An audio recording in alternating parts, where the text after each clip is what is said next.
If your chronic pain and all your other symptoms won't go away no matter what you try, and you feel like you've tried everything, this is the video for you. Because what actually keeps these symptoms going is something that no doctor or practitioner is ever telling anyone about. And the good news is once you see it, you can't unsee it. In this video, I'm going to tell you exactly what keeps pain stuck and how to break out of it. Real quick, before we get into it, if you're wondering if any of this even applies to you, I have two different quizzes that you can take. One will tell you if your nervous system is sensitized, and the other one will tell you if you have symptoms that are being driven by your nervous system. And if you already know the answer is yes, or you've taken the quizzes already, my course Soft Regulation will walk you through step by step on how to desensitize your nervous system. All of that is in the description. So here's what's actually going on when you have pain and symptoms that are just not letting up. We get caught in a loop here, and this is something that I wish I had learned a really long time ago. I'm surprised how far I got into my life and how far I got into being very extremely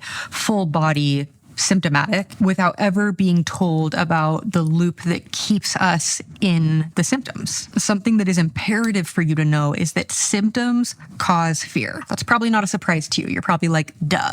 But what you have to understand is that symptoms cause fear, and fear causes more symptoms, and more symptoms causes more fear, which causes more symptoms. So it is a loop. It is a loop that is fed, driven, maintained by fear. And so you need to understand that symptoms aren't the engine. Symptoms are not the thing that keeps this going. Fear is. And I also need you to know that you're not weak for being afraid of symptoms that are debilitating, horrifying, terrorizing. I use those words on purpose because I don't ever want to diminish anyone's experience. I've gone through it myself, where it just feels like these symptoms overpower you. They overtake you. And even worse than that is we have a story about what that means for the rest of our life. And we have a way of taking symptoms that we feel in the current moment and saying, I can't do this forever. If this doesn't stop, I'll never be okay. What if this keeps getting worse? And that is another thing that adds fear to the symptoms. I really want you to see those two things as separate. This is really challenging for people, but I want you to see symptoms as one thing and fear as another, because oftentimes for us, those two things are just the same. If symptoms are there, fear is there. It's like peanut butter and jelly. They're just like stuck together. But what if you could separate the two and see that we have our symptoms and then we have our feelings about our symptoms? And the main feeling is fear. Chasing relief of your symptoms keeps you stuck. I see it over and over and over again. I get over 100 messages, emails, comments every single day of people that want to know about their symptoms and their situation. And trust me, I get it. I've been there. I've been that person. And I also thought that I was very unique in what I was experiencing, because mine started with an injection. Mine started with a procedure. Mine didn't just come up at one, whatever the reason is that we have, where we all have this very unique puzzle. We do, because we are all technically unique, but we think we're unique in the way where our thing is different, and it's so different that we can't get better. And so what we do is we aim our attention and our focus at the symptom. We make the symptom the problem. We feel like if we can just make the symptom go away, the problem is gone, because we have made the symptoms the problem. Of course, duh. That makes sense. Symptoms are supposed to be something that drive us crazy. I do think before they get locked on chronically, they do have a message for us. I do. But I think once they do get locked on, if we were looking for a message in every symptom, we'd be very, very busy and not making much progress. Ask me how I know. I tried to find the meaning. I tried to find the trauma. I tried to find the little hidden thing that would just solve it. It didn't work. So when aiming at the symptom leads to protocols, appointments, checking, research, we don't realize that we are inadvertently wiring these symptoms even more strongly within our brain. And we treat things like an emergency. And when you treat it like an emergency, the nervous system gets a really, really strong message that we are in trouble and to keep these symptoms on, because we have not found a solution yet. Now, maybe you're someone who goes, I don't know. I don't really feel like I'm afraid. Here's what I like to teach about fear is that it can be very tricky. And the way I see fear is that fear manifests in behavior. So a lot of people want to know, what do I do? I'm a big, like what I teach in my course is all about what you need to stop doing, because I feel like that it sends such a stronger message to the nervous system than like, oh, look, I have a visualization practice. Look, I'm meditating every day. It's like, no, how are you behaving with the symptoms? So I'm going to give you a couple examples of the tricky way that fear manifests, because I want you to realize that, like, if you weren't afraid, you wouldn't be doing these things. So I want you to know that fear is at the root of them. The first one is fixing. It is this fix-it mode, constantly seeking a solution. Why would you need a solution if nothing was wrong?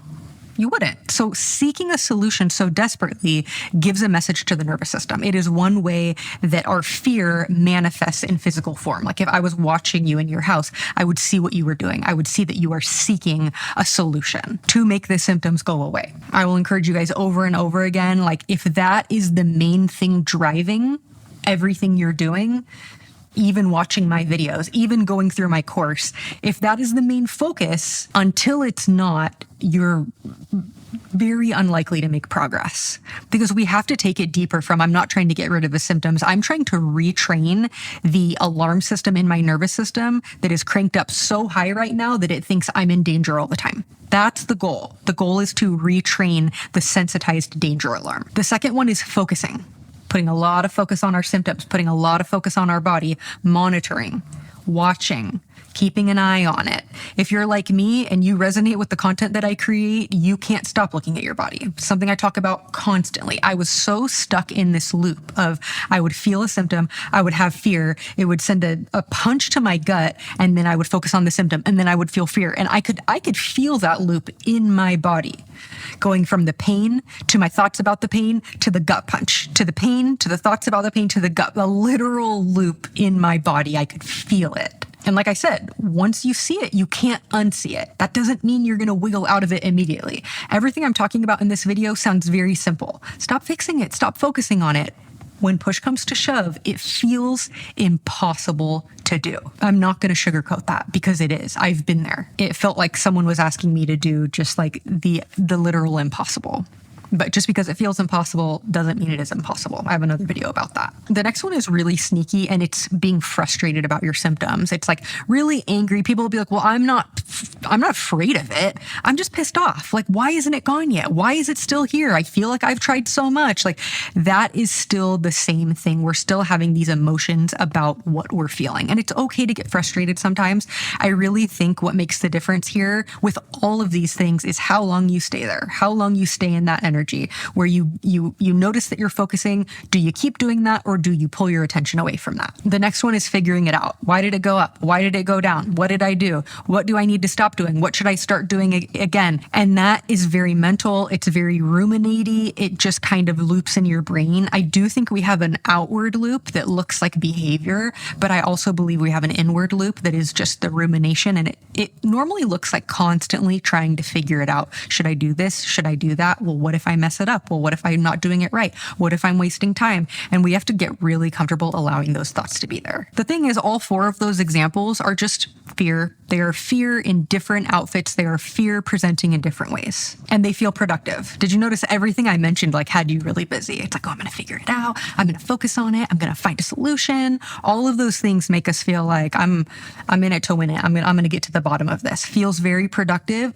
All it is doing is keeping you in the loop. I like to believe that this process, at least when you're getting out of that chronic fear, which is the main thing that I help people do, because I know that fear is what keeps this going. And I know that focusing on interrupting every symptom and watching your body and tracking what your body is doing are the things that keep this going. And so what I want to end on is knowing that how you initially react is not your fault. It's not even really your choice. However, what you do next is.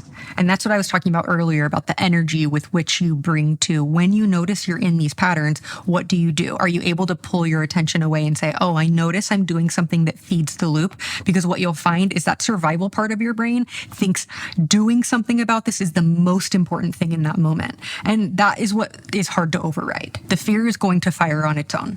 That is not your responsibility. You can't force that fear away. Fear is very natural, and it's very much to be expected. really has to do with what we do with the fear. And that's where your power comes in, because feeding the fear is your choice. Feeding the fear and the actions that you take from fear is where the power is. It is where your choice is. And it is, unfortunately, the place where most of us keep ourselves stuck. So if I were going to give you just one thing to do to get this whole process started today, I would tell you to stop aiming your attention and all your frustration and your focus and fixing at the symptoms. And what I would encourage you to do is focus on the fear.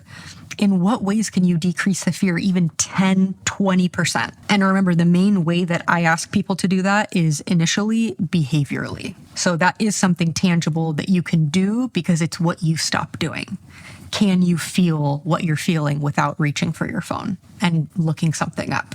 Can you feel what you're feeling and allow symptoms to be there without venting to somebody or seeking chronic reassurance? Can you just notice what your body does and let that go a little bit? And can you practice that and get better and better at it? Pain being stuck isn't because you haven't found the right fix. It may just be that where your focus has been really, really symptom focused. And I don't blame you. It is not your fault that you are symptom focused. It is really scary to get symptoms and then be so afraid and then to watch your symptoms grow and spread and intensify. That is a really scary thing. But please hear me when I say that what causes that to happen is the fear and the focus and the attention, which is what you need to take back. That is where your power is. And while doing all of those things give you a really brief hit of relief and a little bit of reassurance, and they help you just feel better so temporarily, in the long run, they are delaying recovery. I hope this video is helpful, and I will see you guys on the next one. Bye, everybody.